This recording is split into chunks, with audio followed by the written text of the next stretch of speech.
ముఖ్యమంత్రిగా నారా చంద్రబాబు నాయుడు సారథ్యంలో కూటమి ప్రభుత్వం వచ్చిన తర్వాత అమరావతి రాజధానిలో ఎంతో ప్రతిష్టాత్మకంగా చేపట్టినటువంటి నిర్మాణ పనులకు ఆటంకంగా మారినటువంటి ముళ్ళకంప తొలగింపు కార్యక్రమం చివరి దశకు చేరుకుంది.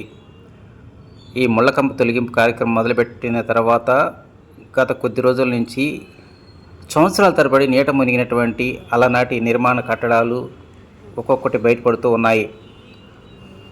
అమరావతిలో దాదాపు 25,000 ఎకరాల్లో 100 కిలోమీటర్ల పరిధిలో ఉన్నటువంటి ముళ్ళకంపను తొలగించడానికి రాష్ట్ర ప్రభుత్వం 36.7 కోట్ల రూపాయల వ్యయంతో టెండర్ ఖరారు చేసింది. ఆగస్టు 7వ తేదీ నుంచి ఈ యొక్క ముళ్ళకంప తొలగింపు కార్యక్రమం చేపట్టారు. అయితే దాదాపు 10 నుంచి 15 రోజుల పాటు భారీ వర్షాలు పడుతున్న నేపథ్యంలోనే ఈ తొలగింపు కార్యక్రమానికి కొంత ఆటంకం ఏర్పడింది.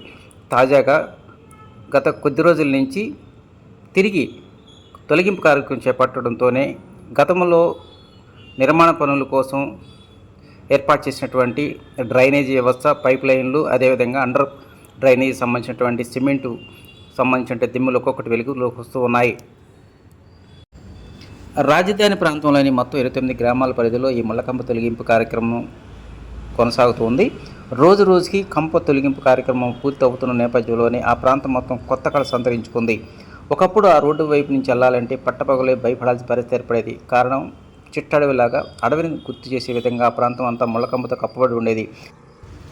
కానీ గత కొద్ది రోజులుగా ఎస్ఆర్ఎం, విట్టు, అదేవిధంగా అమృత యూనివర్సిటీకి సంబంధించినటువంటి విద్యార్థులకు మాత్రం చీకటి నుంచి వెలుగులోకి వచ్చిన విధంగా కనిపిస్తూ ఉంది.